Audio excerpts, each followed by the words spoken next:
Paldies, ka esat atnākuši uz diskusiju. Šodien runāsim šajā diskusijā par to, vai dabā balstīti risinājumi var tikt galā ar cilvēka radītu piesārņojumu. Līdz ar to tad paskaidrosim gan, kas ir šie dabā balstītie risinājumi, un vairāk būs fokus tieši uz ūdens kvalitāti un ūdens kvalitātes, tā teikt, uzlabošanu Latvijā. Un runāsim par to, kas ir, piemēram, peldošās salas, kā tās samazinājumi piesārņojumi tieši pilsētās, kā dabā balstītos risinājumus izmanto notekūdeņu attīrīšanā un tieši šīs arī ūdens kvalitātes uzlabošanā, vai mākslīgais mitrājs, kas ir viens no dabā balstītiem risinājumiem, var savas funkcijas pilnvērtīgi veikt arī tādā ziemā bargā, kāda bija šī. Un atbildes uz šiem un citiem jautājumiem meklēsim kopā ar ekspertiem, ar Edgaru Poloviču, Zemgales plānošanas reģiona vides un izglītības projektu vadītāju, viens no tālākajiem braucējiem. Tad līdzvērtīgi ir arī Linda Grīnberga, kas ir vides inženiera un mākslīgo mitrāju eksperta no Latvijas Biotehnoloģijas universitātes. Tad Inta Dimanta Deimantoviča, Zinātniskā institūta bioar vadošā pētniece, akvakultūras pētniecības un inovāciju infrastruktūras centra vadītājs. Sveiki, Inta! Jā, un Matīs Žagars, viņš ir saldūdeņu ekologs un Latvijas universitātes mācību spēks. Un es esmu Līga Stokmane Blaua, vides eksperta un Eiropas Savienības klimata pakta vēstnese. Un tad sāksim ar to aktuālo problēmu. Kādas tad ir saldūdens resursu problēmas Latvijā? Šeit telts no skatuves skatoties kreisajā pusē, no jūsu auditorijas puses skatoties labajā stūrī, ir ekrāns ar Latvijas karti, kurā ir redzams šis Latvijas upju tīkls, kas ir resurss no Latvijas vides ģeoloģijas meteoroloģijas centra. Runājot, kāpēc vispār šī problēma ir aktuāla par Latvijas upju un ezeru ekoloģisko kvalitāti, un šie secinājumi no 2023. gada datiem, no 2023. gada datiem nav pārāk, tā teikt, pozitīvi, ka tikai 1/3 daļa Latvijas upju un ezeru ir labā ekoloģiskā kvalitātē, un 164 upes un ezeri ir riska grupā. Galvenās problēmas ir eitrofikācija, jeb augu barības vielu notece ūdenī galvenokārt no lauksaimniecības aktivitātēm, un arī tad daudz viet, tas izteiktāk varbūt ir Zemgalē, rūpniecības un ražošanas notekūdeņu, kas nav attīrīti līdz galam, un krastu un gultnes pārveidojumi. Un kā arī var redzēt kartē, tad tāds ļoti problemātiska situācija ir tieši Lielupes upē un tās arī sateces basēnā. Tur visvairāk ir šī oranžie, dzeltenie un sarkanie krāsojumi. Un tad, jā, varbūt palūgšu kolēģiem pakomentēt, kādi komentāri par šo tēmu, kā mēs varētu šo situāciju uzlabot. Varbūt, Linda, tev kā zemgalniecei, sākot ar šo, zinu, ka tu strādā arī ar ūdens kvalitātes uzlabošanas projektiem.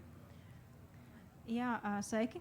No manas puses, jā, tiešām es strādāju jau ar tādām ļoti konkrētām, praktiskām lietām, un varbūt mans komentārs būtu drīzāk par to, kā mēs varam praktiski uzlabot situāciju, lai mēs šo stāvokli vēl nepasliktinātu dabīgās ūdenskrātuvēs. Jā, un tad tālāk, kad mēs runāsim tieši par praktiskām lietām, tad noteikti par dažādiem risinājumiem, kas ir ne tikai dabai draudzīgi, bet kas arī ir pietiekoši efektīvi un arī nav pārmērīgi dārgi lietotājiem. Ja jūs minējāt, ka lauksaimniecība ir tā, kas dod lielu ietekmi, es teiktu, jā, protams, un ne tikai. Tikpat labi tie ir arī sadzīves notekūdeņi, ražošanas notekūdeņi, dažāda veida piesārņojums, kas nonāk ūdenskrātuvēs, ka jebkurš no mums mēs varam šo piesārņojumu aizturēt un nelaist viņu uz dabīgām ūdenskrātuvēm. Tādēļ paturēt rašanās vietā vai neradīt un nepalaist saldūdens virzemes ūdeņos, vai ne? Neradīt mēs īsti nevaram. Tad mums būtu jāaptur jebkura saimnieciskā darbība. Un saimnieciskās darbības rezultātā, protams, ka mums rodas dažāda veida piesārņojošās vielas. Un tad mūsu uzdevums būtu ierīkot pasākumus, kas šo piesārņojumu neizlaiž dabā. Labi, paldies, Linda. Vai Matīs, tev būtu kāds komentārs par situāciju Vidzemē? Vai globāli par šo karti? Es būšu bišķi piekasīgs. Man darbs tāds, man liekas, ka mums Jā, lūdzu. Sākumā jādomā ir to ne tikai praktisko risinājumu pusi, bet par to, cik labi mēs zinām, kas tad ar to mūsu pacientu, kas ir Latvijas saldūdeņi, notiek. Man sāp kā limnologam, kā pētniekam tas, ka, manuprāt, mums ir absolūti neadekvāts monitorings. Tur nav neviens vainīgs, tie tādi lieli politiski jautājumi. Līdz ar to, tā vietā, lai piedāvātu risinājumus, par kuriem te kolēģi ir praktiski vairāk darbojušies, es gribu jautāt, vai tiešām mēs riktīgi labi zinām, kas tad notiek. Un viens ir tas, kas notiek rezultējoši upē vai ezerā, bet arī vai mēs tos avotus katrā vietā labi zinām. Piemēram, ezeros mēdz izgulsnēties vēsturisks piesārņojums, kā piemēram Burtnieka ezers, slavenākais stāsts Latvijā, kur mēs varam attīrīt, cik mēs gribam matīšu attīrīšanas iekārtas uzlabot un būvēt mākslīgos mitrājus, bet tikmēr, kamēr zivis raksies pa grunti Burtnieka ezerā un šo te kopš padomju laikiem sakrājušos piesārņojumu duļķos atpakaļ, jēgas nekādas, tāpēc es par zinātni.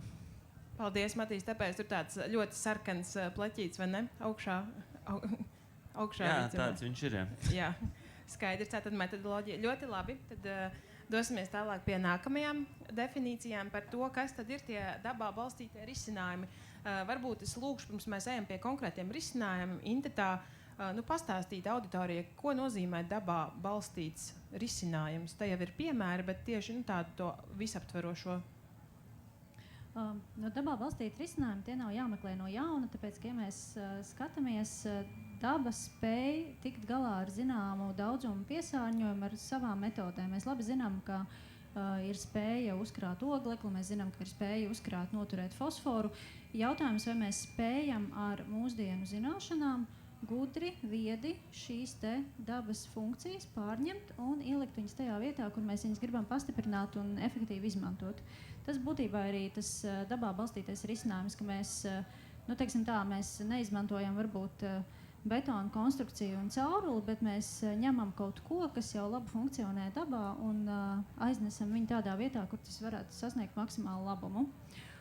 Un šeit ir daži piemēri no Latvijā esošajiem projektiem, kas ir atbalstīti ar Eiropas fondu finansējumu un tiek īstenoti šobrīd. Mums tātad ir projekts Biofloat. Visi viņi, jāsaka, tas ir Latvijas-Igaunijas sadarbības Interrega finanšu rīks.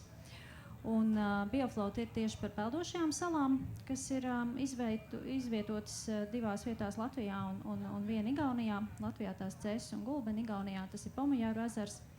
Tad šogad mēs uzsākam projektu Blue Revival, kas savukārt ir izmantot gliemeņu, kas citādi ir invazīva suga, dreizēna. Viņu potenciālu attīrīt ūdeni, filtrējot ūdeni, tādā veidā mazinot eitrofikācijas ietekmi, pēc tam neļaujot viņām sasniegt pieaugušu izmēru, kad viņas varētu vairoties, bet viņas izņemt ārā un pārstrādāt šajā gadījumā zivju un putnu barībā. Un trešais ir tāds varbūt mazliet radikālāks un izaicinošāks. Mēs izmantojam dzeramā ūdens attīrīšanas atliekvielas fosforu saistīšanai. Būtībā mēs liekam atpakaļ jau apstrādātus nogulumus, bet ar zinām alumīnija koncentrāciju, kas spēj saistīt fosforu nešķīstošos savienojumos. Mēs viņu liekam atpakaļ tādās vietās, kur būtu nepieciešams saistīt fosforu un arī mazināt eitrofikāciju. Bet jāsaka, ka šie tikai daži no piemēriem, bet viņiem visiem kopīgs ir tas, ka viņi izmanto tās funkcionālās spējas, kas dabā jau ir novērotas, kuras ir jāmāk saskatīt. Ja noteikti nav vienīgie, noteikti ir vēl daudz citus, kurus mēs varam ņemt, pielietot un skatīties, kāds ir iznākums. Jā, protams, šodienas sarunā mēs vairāk tiešām uz to ūdeņu kvalitātes uzlabošanu, un tu minēji, ka šīs peldošās salas ir Cēsu dīķī, vai arī var viņas kaut kur redzēt? No kuras stūra labāk var redzēt tās salas? Viņas praktiski var redzēt no jebkura dīķa, es teiktu, rakursa. Varbūt nevajag iet tajā maziņajā apendiksā, kas ir tāds maziņš aizaudzes līcītis, bet citādāk viņas var redzēt. Viņas ir šobrīd smuki kuplis augušas. Labi turās virs ūdens. Viņas labprāt ir iecienījuši putni. Pavasarī mēs redzējām, ka tur bija pīle ar mazuļiem. Šodien redzējām jau pieaugušas putnus, bet noteikti tur tajā saugušajā zaļumā slēpjas vēl kaut kas vairāk. Un tā ir arī tā atšķirība varbūt no tiem tradicionāliem risinājumiem, ka dabā balstīts risinājums parasti viņš ir multifunkcionāls. Ja mums ir betons un caurule ar noteiktu funkciju, tad dabā balstīts risinājums ir ne tikai ar darbību, ko tas veids, piemēram, attīra ūdeni. Šajā gadījumā augi ar saknēm tātad spēja attīrīt zināmā mērā ūdeni. Tas arī var kalpot kā vizuāla izziņas funkcija, tātad nodrošināt ar informāciju, jo ir paredzēts arī izvietot stendus, kur varēs uzzināt par šīm peldošajām salām. Tās var būt dzīvotne putniem, kukaiņiem, dažādiem mikroorganismiem. Līdz ar to tas, kā es gatavoties šai sarunai, es izlasīju internetā, ka dabā balstīts risinājums ir kā šveicis nazītis, kuram ir 5 asmenīši, un tas var, tā teikt, pildīt savu funkciju ļoti, ļoti dažādi atkarībā no vajadzības un nepieciešamības, jā. Un vai, piemēram, šie gliemeņu piemēri tie ir arī kaut kur, tas ir Latvijā, bet kurā vietā arī caisīs vai kādā citā savvaļā, vidē?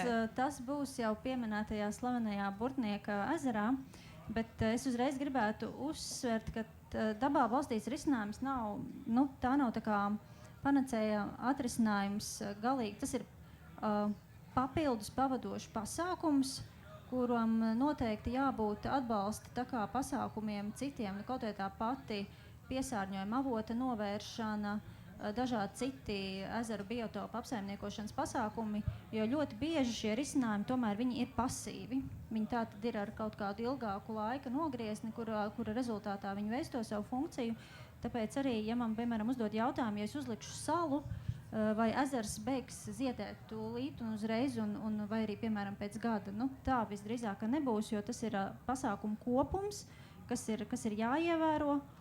Un arī tas, ko Matīs minēja, ko es arī ļoti gribētu tā kā uzsvērt, nereti cilvēki nāk un saka, pasakiet, ko man darīt.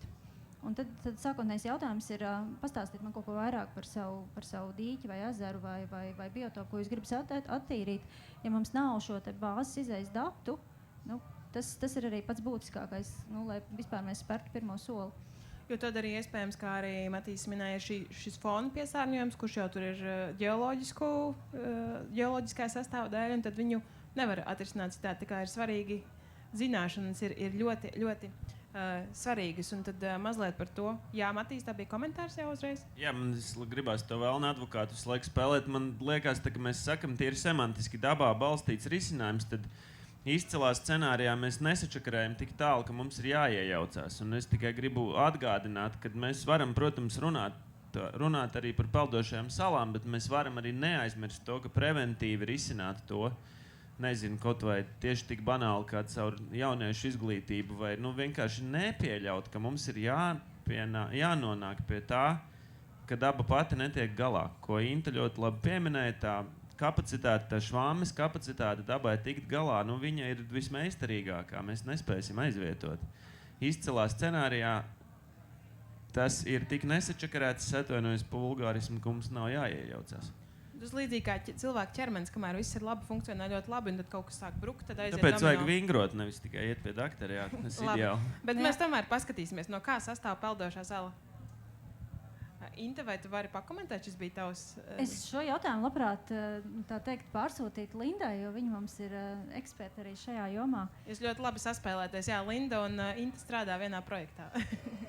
Jā, patiesībā šīs peldošās salas ir kļuvušas, vai peldošie mākslīgie mitrāji, arī varētu viņus saukt, ir kļuvuši par ļoti lielu intereses objektu Latvijā, varētu teikt. Un, mēs jau ne tikai šajā projektā ir uzstādīti šādi peldoši objekti, bet dažādi veidi peldošie objekti jau tiek uzstādīti vairākos projektos.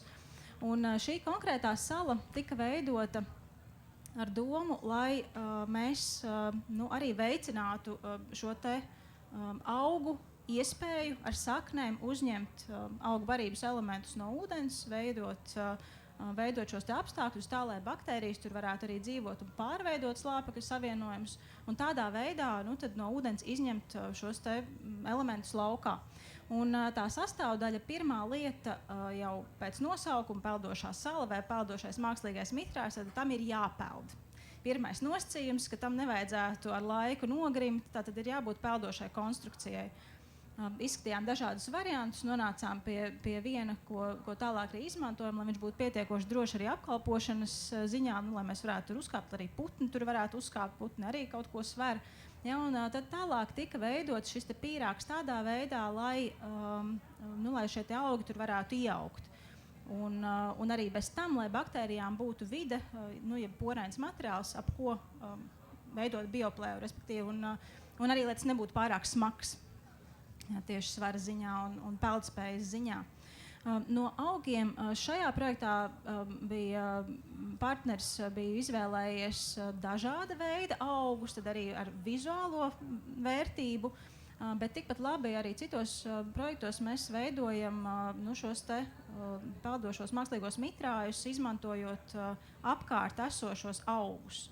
Niedra Latvijā ir ļoti ātri un labi augošs augs, ļoti liels biomasas pieaugums un arī izņem diezgan daudz arī šos biogēnos elementus. Līdz ar to tad, tikpat labi tas šeit vizuāli arī cēsīs. Jūs redzat, vizuāli ļoti skaisti izskatās, bet tikpat labi tas varētu būt ar tādu varbūt vienkāršāku skatu, zaļu skatu ar niedrēm, bet ar līdzīgu funkciju tieši no ūdens kvalitātes uzlabošanas viedokļa. Šādus te peldošos mākslīgos mitrājus visbiežāk, ja Vinta pieminēja, ka viņi nav ar tādu momentālu efektu. Arī vizuālā ziņā un arī no tās bioloģiskās daudzveidības ziņā, ka mēs sagaidām, ka uzreiz mēs viņu tur iepeldinam, uzreiz varbūt putne nāks un tur dzīvos un viss uzreiz notiek. Tad ir jāļauj iesākties šiem procesiem, baktērijām saukt, augiem ieaugt. Un tad ar laiku tad šī peldošā konstrukcija dara savu darbu tajā efektivitātes ziņā vislabāk.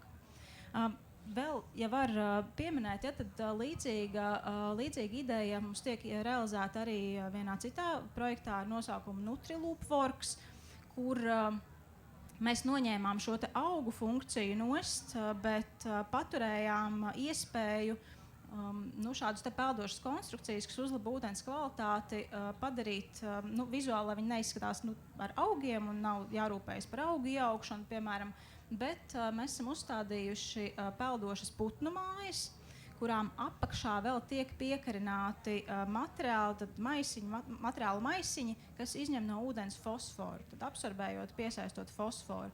Ja, un šādā te veidā, tad, ja, piemēram, šī sala varbūt vairāk ir, mēs arī vērtēsim, monitorings ir procesā, ja, kādi tieši elementi tur tiek izņemti un samazināti.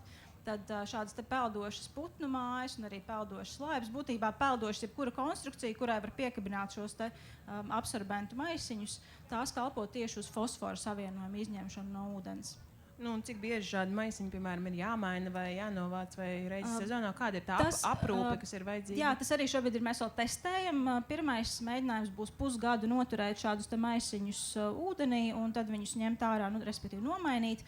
Un tā pievienotā vērtība tieši šiem fosforu izņemšanai ir, ka fosfors patiesībā ir ļoti vērtīgs augu barības elements. Un, lai nevajadzētu pirkt mēslojumu, tad šo minerālu materiālu vēlāk varēs izmantot jau kā fosforu mēslojumu, jo sanāk, tas materiāls būs absorbējis no ūdens fosforu. Mēs šos materiālu izņemsim un liksim tālāk, piemēram, dobēs vai puķu podos un izmantosim jau kā fosforu avotu. Tādā veidā tad veidojas šis cikliskais. Un tad kādai dobai būs mazāk ietekme no minerālu mēslu piegādes ķēžu, kas ir bloķētas sankciju dēļ un citu iemeslu dēļ? Tātad peldošā sala ir viens no jaunākajiem risinājumiem, vai ne?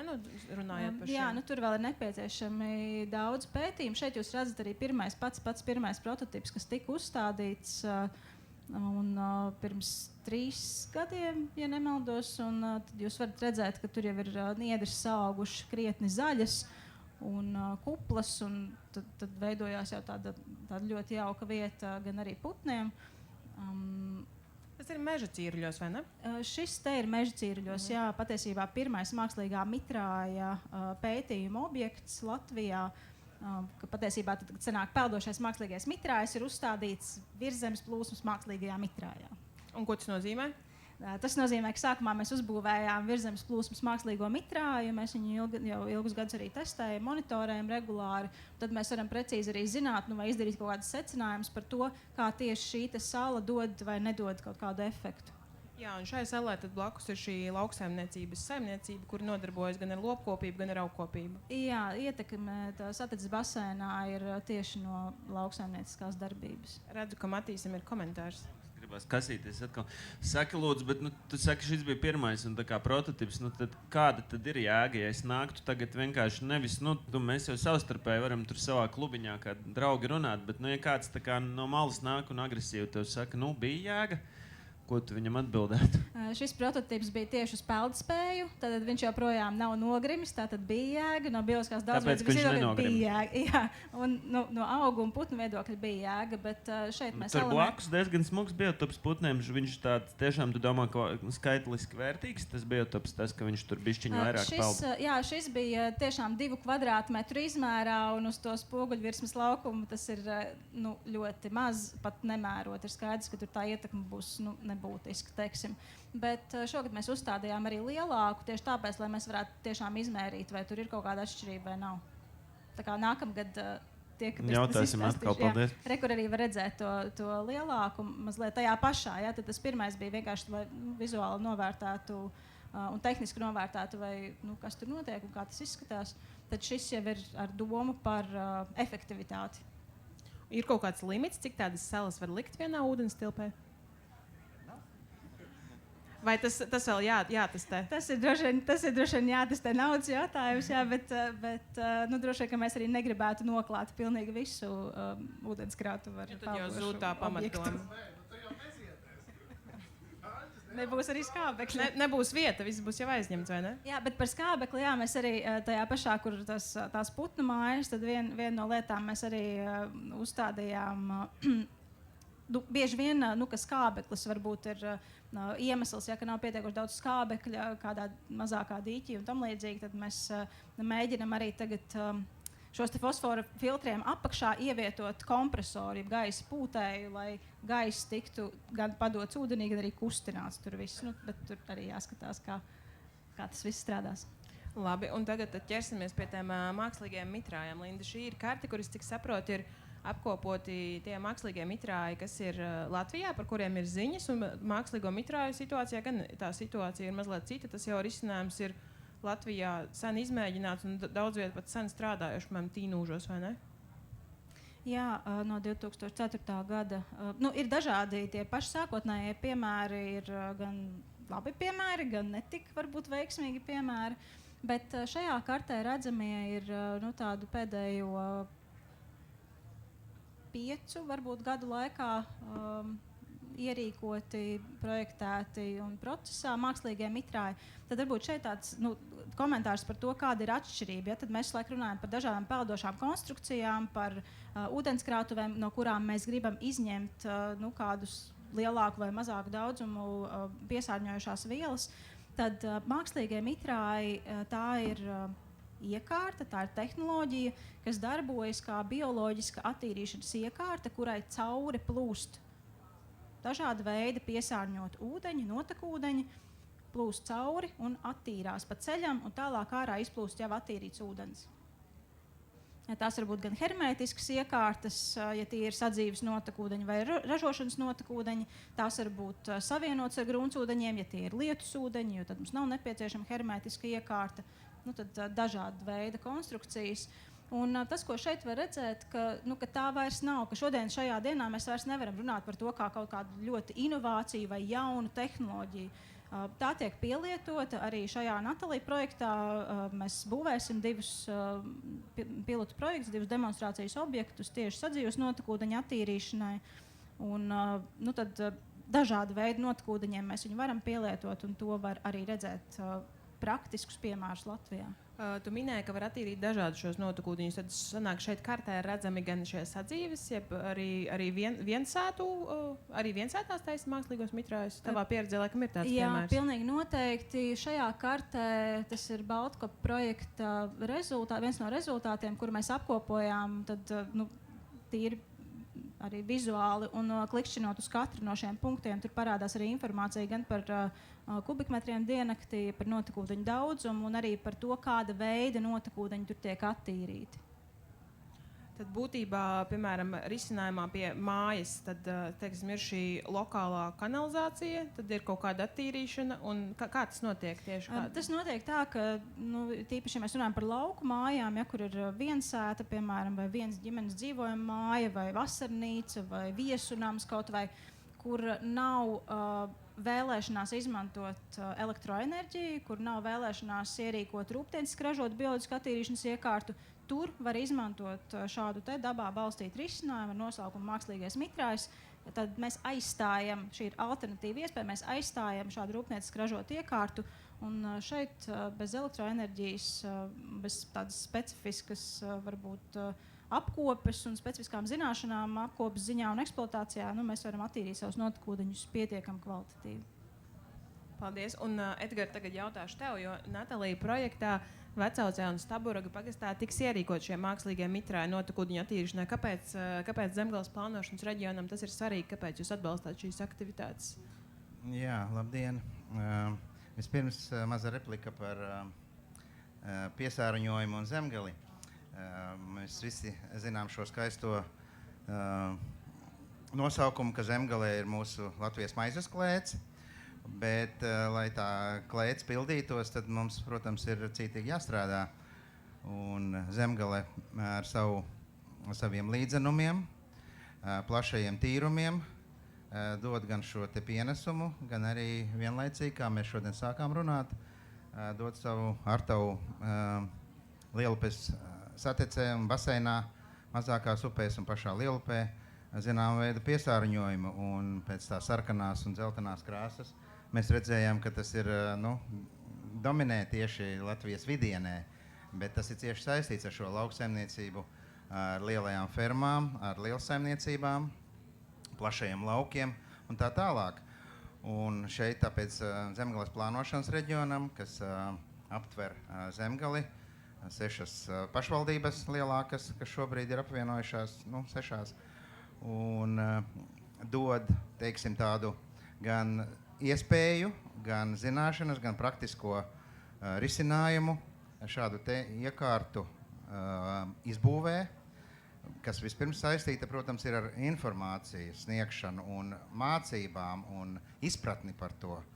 Un tad mākslīgais mitrājs, ja mēs runājam par to, jā, šis vārds nedaudz liecina par to, ka tas tiek veidots. Tāpēc tikai tas ir mākslīgs, bet īstenībā tie procesi notiek dabiski, tā kā Linda stāstīja, šī te filtrācija un nogulsnēšanās, tas ir dabisks process, tikai mēs mākslīgi viņu esam veidojuši. Jā, un es arī saprotu, ka ir bijusi ļoti liela izpēta vērienīga, lai izvēlētos šīs vietas, kur būs tie mākslīgie mitrāji. Tas nenotika tā netīšām, ka viena ir Vecaucē pie šīs fermas vai ne, pie saimniecības, un Staburagā pie komunāliem notekūdeņiem. Varbūt tu vari to pakomentēt arī?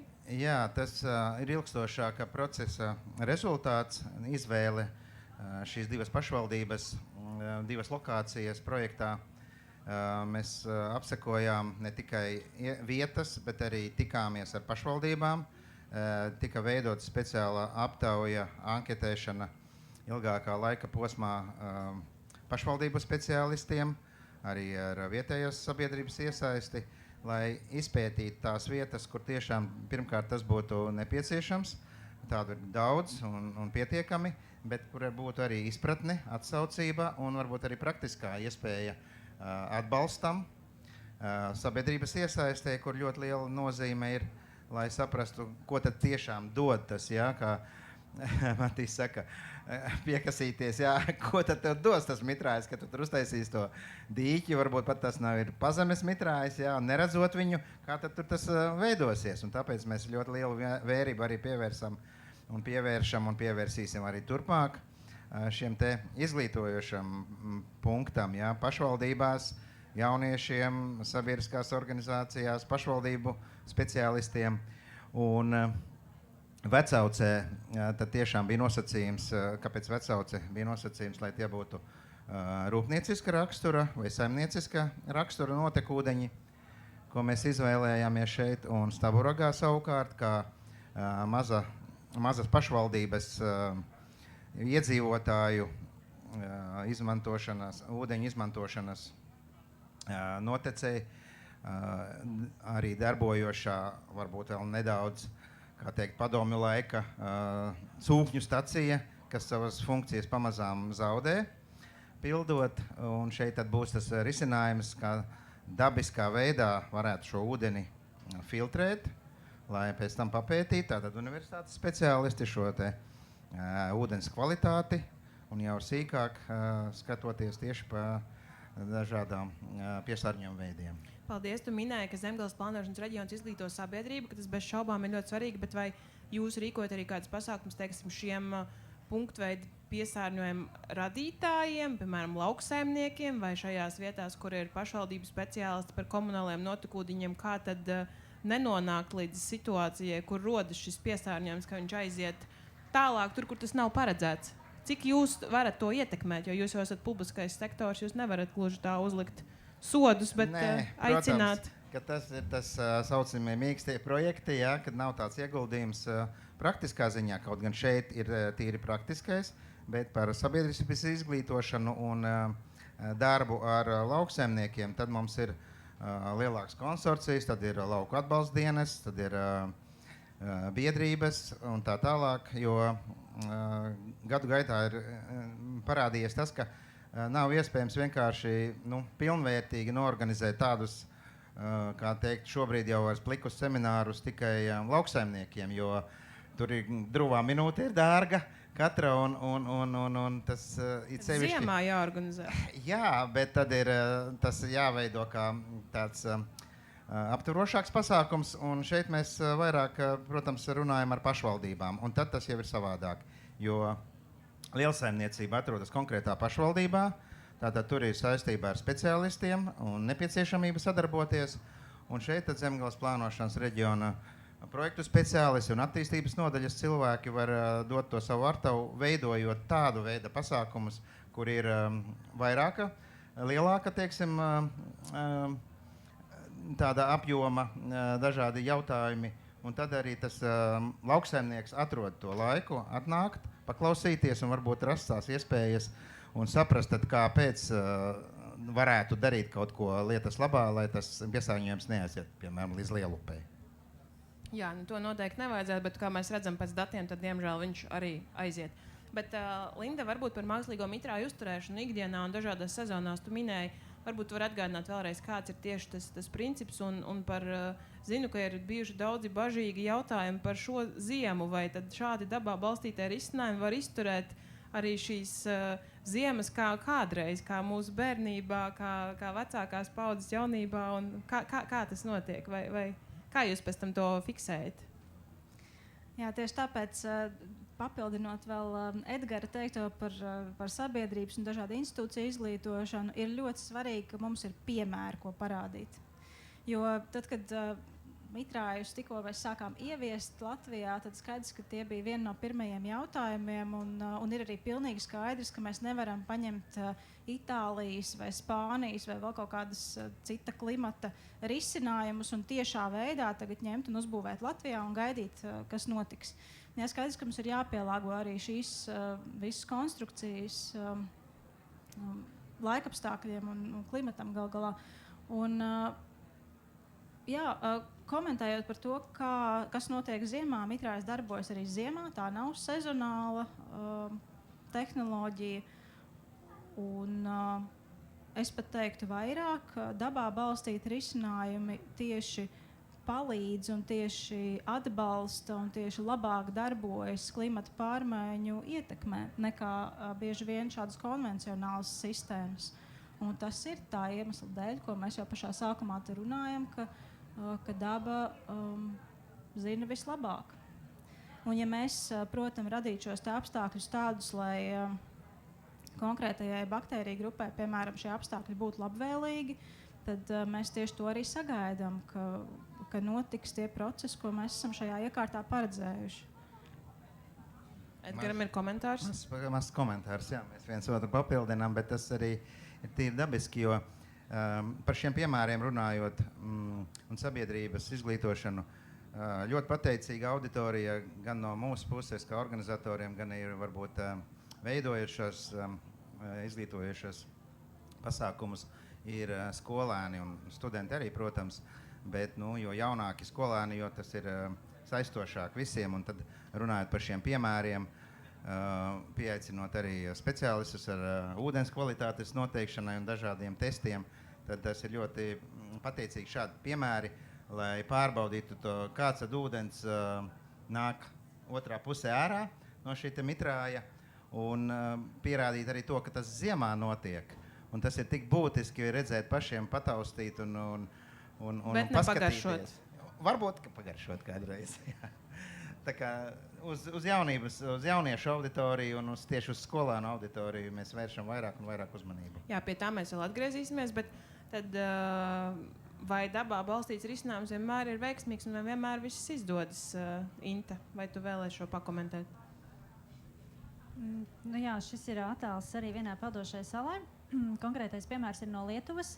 Un jāsaka, tad, kad cilvēki dodas atvaļinājumā uz ārzemēm, tad citi fotografē baznīcas un dabas skatus. Es fotografēju peldošus visādus objektus un plasmasas atkritumus. Katram savs. Jā, un tad šis ir tas piemērs, kad no ārpuses, no attāluma sala izskatās joprojām, ka ir, teiksim, ok, viņi ir ar augiem, augi aug, turās virs ūdens, viss ir kā labi.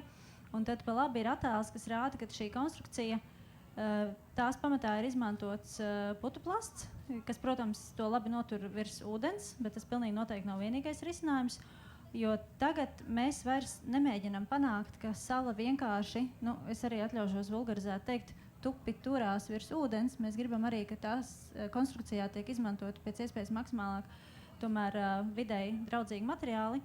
Un šajā gadījumā, kad ārējā koka konstrukcijas daļa sāka nolupt, nākt nost, nodilt, kas ir arī pilnīgi normāli, dabisks materiāls sadalās un nodilst salīdzinoši ātrāk par mākslīgu materiālu, tad viss tas krāšņums, kas ir iekšā, nāk ārā un būtībā pat vēl vairāk piesārņo, jau ar cita veida piesārņojumu ūdens tilpi, un tad, teiksim, nav tā, ka jebkāda sala ir labāka par nekādu. Tā pilnīgi noteikti nav. Tam ir arī jābūt pārdomāti, sākot ar materiāliem, kas to apsaimniekos, kā apsaimniekos, cik tas gal galā izmaksās un kas notiek salas dzīves cikla nobeigumā.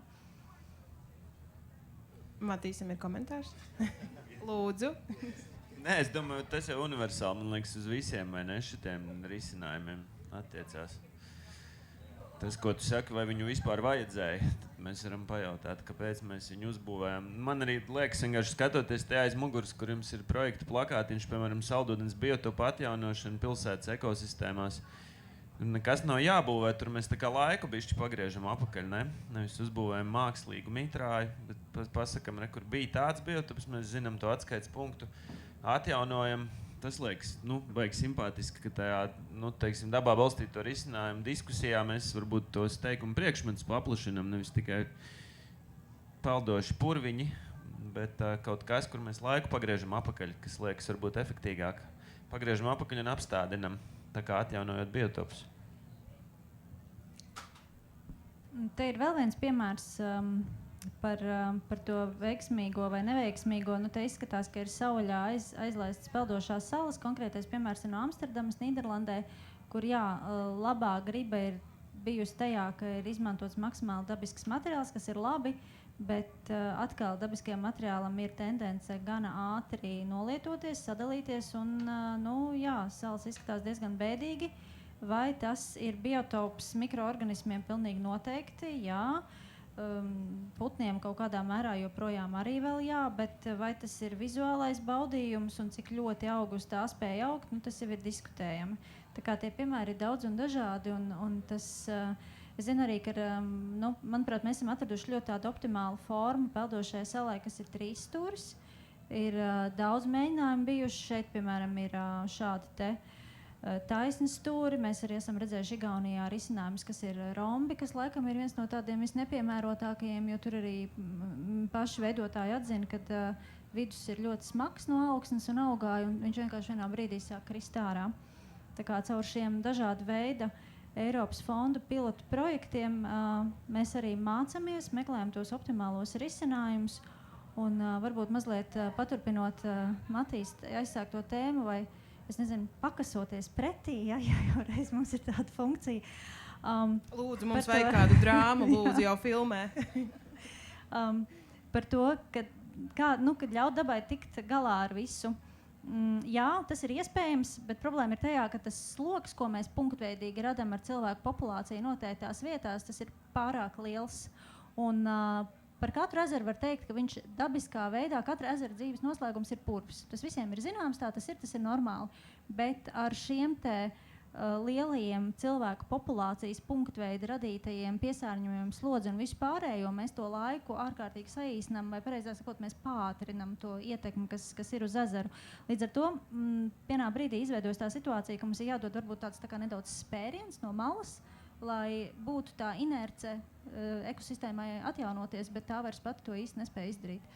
Kaut kāds spēcinājums, vai Jā. ne? Jā, arī vēl papildinot par kāpēc mums ir vajadzīgi projekti, kāpēc šie visi ir projekti, kuri mēs salīdzinoši mazus, peldošus mitrājiņus būvējam, salīdzinoši mazas iekārtas. Tieši tāpēc, lai mēs izpētītu, kā tas strādā un vai ir vērts vispār to lielākā mērogā būvēt. Jo arī mākslīgos mitrājus sākotnēji sāka būvēt tieši ar šādu domu. Tika izvēlēta kaut kāda mitra vieta, laidīsim savus notekūdeņus tur, jo pašatīrīšanās taču notiek. Un ko mēs panākam? Mēs iegūstam piesārņotus gruntsūdeņus, kur uzkrājas piesārņojums. Skaidrs, tur kādu brīdi kaut kas notiek bioloģiski, kaut kas jau notiek, bet ne tā, kā mēs to vēlētos. Nu, lūk, un tieši tāpēc te ir zinātnieki un te ir dažādi projekti, kuros mēs izmēģinām tādu materiālu, vēl citu materiālu, pamēģinām vēl kaut kā savādāk, un tad ejam uz praktiskajiem projektiem, un tad mēs varam garantēt, jā, līdz šitādai procentu robežai mēs varam garantēt. Kā vēl to uzlabot? Ir nākamais projekts, uzlabojam vēl. Ja? Tad tādā veidā arī tās, tāpat nav, kaut kādā ziņā mēs to varam nosaukt par inovāciju, protams, ja? Bet patiesībā mēs sakombinējam šos dabas procesus sev vēlamā veidā. Un lai tas ir pēc iespējas efektīvāk, pēc iespējas ekonomiski izdevīgāk arī no eksploatācijas viedokļa, lai tas ir pēc iespējas reālāk, jo skaidrs, ka visus reālos projektus pēc tam kāds apsaimniekos un kāds izmantos. Un vēlams, lai tas nav tikai 1 gadu, lai tas ir ilgstoši. Es varu arī patēlot labo gariņu, ja vajag. Man jau liekas, ka es katru otro dienu braucu garām tam Cēsu pilsparka dīķiem, nonāku avārijas situācijā, lūkojoties uz Intas saliņu. Man liekas, ka tur jau nekā šādām lietām tieši tas, ko es tev pilnīgi gribu piebalsot, ka tā demonstrācijas, jeb izglītošanas funkcija, kaut vai tieši tik elementāri, ka es staigājoties ap to visai, es atvainojos, šaušalīgo Cēsu pilsparka dīķi ieraugu vismaz kaut ko smuku. Tas man atgādina par to, ka man ir jāiet dabā, par to, ka pīle ligzdos, tad, ja tu viņai iedos, kur ligzdot. Tad, man liekas, šīs demonstrācijas, jeb stāstniecības funkcija, kas piemīt visām šīm lietām, ko jūs būvējat, ir absolūti brīnišķīgi. Kvantitatīvi vērtējot, es nezinu, vai vienmēr ir. Tas ir cits jautājums. Es gribēju arī papildināt tieši šo slaidu skatoties. Es kā projektu cilvēks šeit saredzu lielisku potenciālu jauniem projektiem, sabiedrības iesaistei, rekultivējot šos te jau esošos, nolietotos un varbūt skatoties to vajadzību pēc kādas papildināšanas, pēc rekultivācijas, pēc putnu piesaistes konstrukciju veidošanas šīm saliņām un tam līdzīgi. Tātad atkal tā bioloģiskā daudzveidība un jauniešu iesaiste. Bet atgādinot par to, kāpēc mums tie risinājumi ir vajadzīgi, tad jau parasti, kad kaut kas vai nestrādā, vai kaut kas mazliet, iet pāri malām, šis piesārņojums no šīs noteces no lauksaimnieciskās darbības, un kurš tad pateiks, ka šī infrastruktūra, kurai būtu jāveic savu funkciju, bet viņi tomēr kaut ko laiž garām, gan no sadzīves notekūdeņiem, gan no lauksaimniecības, tad šis, atgriežoties pie tā, ko Matīs minēja sākumā pie provokatīviem jautājumiem, vai vienkārši nevajadzētu, lai lietas strādā labi. Tāpēc mums zinātniekiem jānāk ar saviem cipariem, jāpierāda, un mēs liksim arī senīs. Mums nevienmēr klausās. Jā, bet tomēr, ja tie cipari rāda, ka tik daudz ir samazinājies, tad tomēr beigās kāds mājās pārdomā, ka ir vērts to darīt. Un nelaist tik daudz tos ūdeņus un ieguldīties un veidot tos papildus projektiņus, lai būtu dabā risināts šis te jautājums par notekūdeņiem. Un, mēs arī minējām, ka mēs pastāstīsim, kādi citi risinājumi var būt, jo mēs pieminējam šos dabā balstītos. Tad es gribētu dot vārdu Matīs mums, jo tie aizkadrā sākās diskusija par to, kādi ir risinājumi un kādi ir apsvērumi, kāpēc viņus izmanto vai neizmanto. Arī pie izmaksām atgriežoties. Kādi vēl tu minēji par šo piesārņojumu izcelšanu ārā? Tas būtu mazliet cita veida problēmas risinājums. Tu gribi, lai es par biomanipulāciju izstāstu? Jā, pastāsti, kas tas ir. Jo tieši no šī ūdens kvalitātes un no ūdens attīrīšanas viedokļa. Jā. Nu, piemēram, Burtnieka ezers ir klasisks piemērs, tāds ikonisks ezers, ko mēs visi visticamāk zinām. Tur ir tā, ka vēsturiski vēl 11 gadus atpakaļ tā zinātniskā doma bija, ka problēma ir tajā, ka tur apkārt ir ļoti daudz lauksaimniecības zemes un tas kumulatīvais piesārņojums ar fosforu slāpekli, kas, es atgādinu, vienkārši paliek pāri lauksaimniekiem, jo negribās gāzt savu naudu iekšā ezerā. Padomju laikos, starp citu, bija tādas ezeru bagātināšanas programmas, kur tiešām gāza iekšā fosforu un slāpekli ezeros, ieskaitot Burtnieku. Jā, kas viņiem vienkārši pāriet pāri malai, un tad mēs veicām tādu plašu, tiešām plašu ekosistēmas līmeņa pētījumu, vairāk gadu garumā uzmodelējām, kas nozīmē, ka mēs uztaisījām, noimitējām, kā strādā Burtnieka ezera ekosistēma, lai saprastu, kurš tad ir, no kurienes tad nāk tās problēmas. Jo viņš zied, cilvēkiem nepatīk tur peldēties, toreiz vēl bija tās, kad neķeroties, un viss ir slikti, zvejas pa daudz. Un tad mēs sapratām, ka patiesībā, ja tu paņem tos iedomātos 10 kg fosfora, kas ir Burtnieka ezerā, tad pienes no ārpuses šobrīd varbūt kilogramu, bet tie 9 kg ir izgulsnējušies ezera gultnē. Papildus tam cilvēks ir izķēris un apēdis visus zandartus un līdekas. Es šobrīd demonizēju, bet lielu daļu. Ir palikušas ļoti daudz zivis, kas mīl rakties gruntī, lai atrastu tur, ko ēst. Un viņas rokās gruntī, un to, kam vēsturiski būtu jābūt izgulsnētam, tas tiek iemaisīts atpakaļ. Atkal aiziet apritē par īņķi, tad viņas atkal mirst, un tad viņas atkal pārvēršās atpakaļ par to, no kurienes nākušas. Un beigās tad ir tā biomanipulācija, nozīmē, ka mēs izņemam šos racējus ārā. Pasaulē tas ir darīts Burtnieka ezerā, tas nozīmētu astronomiskus daudzumus, prātam neaptverams ar plaužiem un raudām un visādām tādām zivīm. Un kurš par to maksās? Nē, skaties, viņam būtu jāstāsta. Ideālā scenārijā ir tāds piemērs, viens super piemērs ir no Somijas, kur ir ļoti līdzīgi 10 reizes lielāks ezers. Kur viņi uztaisīja bioekonomiski loģisku ķēdi, kur tās raudas un viņu gadījumā repsi, kas ir ļoti garšīga zivs, viņi pēc tam tirgo. Viņi vietējās skolās baro raudu burgeriem, un viņi mums kaut kad zvanīja, ka vai jūs nevarat dabūt kaut kāds kontakts latviešu zvejniekiem. Mēs būtu nopirkt raudas, kam Latvijā tirgus vērtības nav vispār. Nopirkt raudas un plaužas. Ja viņi ir tas, protams, citai diskusijai tēma, bet tā masa jau kādreiz padomju laikos mēs viņu ēdām. Tagad esam aizmirsuši mums tikai zandarti. Un lūgums runāt mikrofonā, bet par izmaksām. Vai tu vari pastāstīt, kādas ir izmaksas šim risinājumam? Mēs runājam arī, ka Latvijā to tā īpaši nepielieto. Nepielietot, tāpēc, ka baigi grūti un baigi masīvi. Un tas, ko jūs sakat, visi par projektiem, es tur kaut ko mēģinu. Tagad viens projekts arī ir izvērtēšanas fāzē par to. Man spītīgi liekas, ka ir jārada iespēja to visu pārdot. Tas izmaksā gadā līdz kaut kādam, bitīt matos. Es nevarēšu tagad precīzi pateikt, bet tev vajag izņemt 200-300 tonnas zivju. Tas gadā izmaksā starp 150 un 200 tūkstošiem. Un ja tu neņem ārā, tas ir kā zāles, kas ir jāšpricē visu laiku. Tajā brīdī tu atkal esi neveselīgs, ja tu viņus nešpricē. Tādu naudu atrast pašvaldības budžetā, tas vienkārši nav loģiski.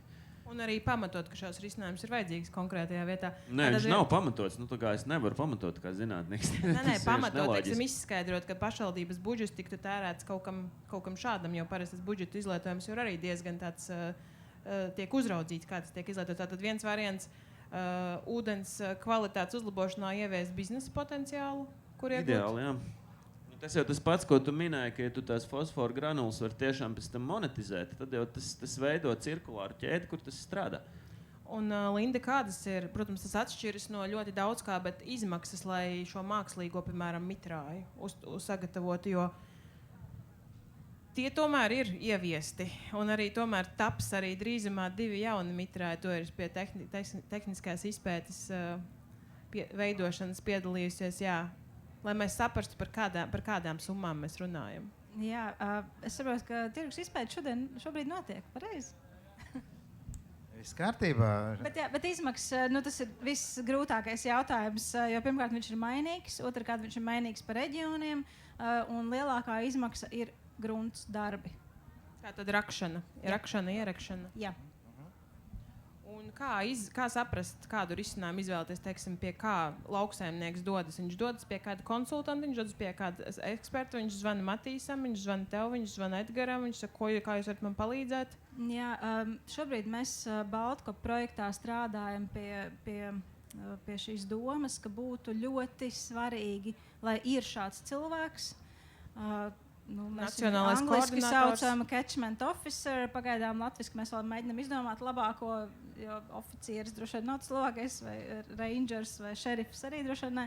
Bet, principā, cilvēks, kas pārzina konkrētajā reģionā ūdens resursus un galvenās problēmas arī, līdzīgi kā te jau pieminēju, ir svarīgi zināt, no kurienes tas piesārņojums nāk un vai tur ir kaut kas jādara, nav kaut kas jādara, ko mēs vispār varam darīt. Un tad, lūk, šāds konsultants būtu atkal reģiona izmērs, protams, vēl jāizpēt un jāizdomā precīzi, bet tad viņš būtu tas, kas varētu nokonsultēt gan tos lauksaimniekus, gan tos ražotājus, būtībā jebkuru piesārņotu ūdens radītāju konkrētajā reģionā. Vai tas varētu būt piesaistīts upju baseinu apgabaliem, tā kā šobrīd ir tie? Iespējams. Šis projekta rezultāts vēl ir procesā, es nevaru atbildēt. Es domāju, par reģioniem tas varētu būt. Jo tur jau arī spēlētāji, taču ir lauka atbalsta dienests un tāpat tās lauksaimniecības izglītības centrs. Un šeit jau ir augu cilvēki un tā tālāk, dažādi speciālisti. Un šeit var tikai specializēties uz ūdeņiem. Bet šajā brīdī, ja cilvēkam ir interese dabā balstītos risinājumos, tad droši vien ka atslēgas cilvēki ir jāmeklē. Un tas, ko es dzirdu, ka daudz kas ir projektos balstīts un daudz kas virzās uz priekšu, jo ir projekti.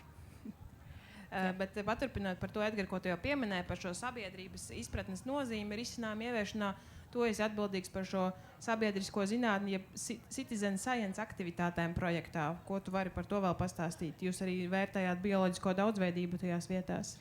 Jā, protams. Šobrīd, tā kā mēs esam lielāki partneri, vēl lielākā konsorcijā projektā, tātad kopā tiek izstrādāti materiāli, rokas grāmatas, un nav jau nekas jauns dabīgi, kā pats mitrājs kā tāds, un arī citizen science, jeb sabiedriskā zinātne, iedzīvotāju iesaist arī nav nekas jauns, vienkārši šīs metodes mums jāapgūst, visiem jāmācās kopā, un es jau manis pieminētie skolēni un studenti, un arī vietēji iedzīvotāji, kur šobrīd aktīvi darbojās daudzās vietās iedzīvotāju padomes, kas ir arī tāds atbalsta punkts. Un tas piesaistes moments, jā, lai cilvēki paši var padarboties, redzēt dabā, paskaitīt to dabas daudzveidību, pavērot tos laika apstākļus, tīri praktiski. Un tāpēc ir vajadzīga šāda te rokas grāmata, tāda anketa, ar ko iet dabā un paskatīties līdzi. Un tas ir saistoši. Tajienes pašās bioloģijas stundās iet ārā klasei, skolai. Lauku reģionos un lauku skolās tā ir parasta lieta. Un es kā bijušais bioloģijas skolotājs to esmu darījis vienmēr. Un tāpēc arī es ar prieku nodarbojos ar šo te cilvēku iesaisti un citizen science aktivitātēm, it sevišķi mūsu divos izvēlētajos pagastos, kur būvēsim mākslīgo mitrāju. Par mākslīgiem mitrājiem tad daudz mums ir skaidrs, bet Inta vai Peldošās salas arī tā var kāds izdomāt, kad gribētos savā dīķī, ar ko viņam sazināties, vai ar tevi, vai ar Lindu? Gan jā, gan nē, jo tad, kad tas koncepts ir gatavs, un tad, kad ir dati, jo es gribētu tomēr uzsvērt, ka arī mēs jau, piemēram, neārstējam kaut ko mēs nezinām, kas tas ir. Mēs no sākuma diagnosticējam, nosakam kaut kādu, saslimšanas līmeni un sarežģītību, un tad metamies ārstēt. Arī šajā gadījumā, ja ir šie sākotnēji izējas dati un ir skaidrs, arī, piemēram, šobrīd salā mēs esam tajā izpētes stadijā, ka mēs šajā gadā veģetācijas periodā noteiksim, kāda veida piesārņotājs efektīvāk, kurus sugus spēj risināt. Tātad smagie metāli, pesticīdi, antibiotikas un tam līdzīgi. Bet, kad koncepts ir, tad arī šīs visas salas nebija tā, ka mēs, labi, Līnas gadījumā tas citādāk, bet es pa vakariem viņas nebūvēju. Ir rasējumi un ir pieejama informācija un ir dažāda materiāla izvēle. Atkal jautājums ir cena, prioritātes un funkcijas, lai tās arī varētu pasūtīt citur. Un jāsaka, ka atkal ir tas ekonomiskais pamatojums ir tāds, ka jo tas produkts kā tāds kļūst populārāks, jo viņš arī kļūst lētāks un pieejamāks. Jo šobrīd kaut ko vienu unikālu uzbūvēt, jā, tas ir dārgi salīdzinoši. Bet, ja tam jau ir sava kaut kāda šī pārdošanas un pieprasījuma ķēde apakšā, tad tas uzreiz ir citādāk. Vēl viena lieta, ko es gribēju pateikt, ko mēs neesam tā kā aizskāruši šajā diskusijā, ir normatīvais regulējums kaut kādiem šiem inovatīvajiem risinājumiem, kas reizēm ir liels klupšanas akmens, un man brīžiem gribētos, lai mēs kopā ar dažādām inspicējošām un atļaujas sniedzošām iestādēm nemeklētu, kāpēc mēs to nevaram izdarīt, bet mēs tomēr meklētu un būtu atvērti diskusijām un varētu ieviest grozījumus normatīvajos aktos, lai panāktu, kāpēc mēs to varam darīt. Un jo ātrāk mēs to izdarīsim, jo tas būs tā kā iegūms mums visiem. Un tad pilnīgi noteikti lētāk arī, kā mēs pašā sākumā runājam, ko Matīs teica, pilnīgi noteikti lētāk ir nesačakarēt, lai nevajadzētu attīrīt, vai nerunājot ļoti vienkāršoti. Zini, kā mēs redzam to visu laiku tādos nelielās ekosistēmās, tā kā dīķos. Jūs tur minēja par kaut kādiem privātām peldošām salām, bet cilvēki regulāri uzskata, ka jo vairāk zivis, jo labāk. Un tad pēc principa kaimiņš uzdāvināja spaini ar zivīm visu, kas bija sagāzu iekšā. Un tad pēc tam veidojās tāds mini burtnieks stāsti. Bet mums ir bijuši vairāk veiksmīgi gadījumi, kur tādas mini biomanipulācijas ir notiekās ļoti labi. Un dīķus vienkārši vajag iemācīties nolaist, un viss būs kārtībā. Tu viņu var restartēt. Tad runājot par institucionalizāciju un normatīvo regulējumu, tad lauka atbalsta dienests jau 2. gadu vai katrā ziņā vairākus gadus pēc kārtas jau atbalsta šo mākslīgo mitrāju izveidu lauksaimniecības zemēs. Un attiecībā uz šo risinājumu es saprotu, ka ir noteikts gan tas, ar kādām analīzēm ir jāsāk, kādos periodos viņus ir jāņem un arī kur var pieteikties. Patiesībā no svētdienas var pieteikties mākslīgo mitrāju izveidošanai. Jau būs 2. kārta, jā, 1. kārta ir noslēgusies diezgan veiksmīgi. Tur patiesībā tā ķēdīte ir diezgan skaidra, jau izveidojusies. Ja kādam ir vēlēšanās savā meliorācijas sistēmas leitacē izveidot mākslīgu mitrāju, kas aiztur biogēnos elementus, tad gan Lada mājaslapā, gan ministru kabineta noteikumos ir diezgan skaidrs vadlīnijas, kas jādara, kur jāpiesakās, kādas analīzes jāpaņem un kā tas tur tālāk jādara, lai iegūtu šo 100% atbalstu mākslīgā mitrāja būvniecībai. Tā kā savā ziņā šis jau virzās uz priekšu un šī joma attīstās. Varbūt auditorijā ir kāds jautājums? Kāds jautājums auditorijā? Jā, lūdzu. Vai tu vēlies atnākt pie mikrofona vai tu runāt vienkārši skaļi? Paldies.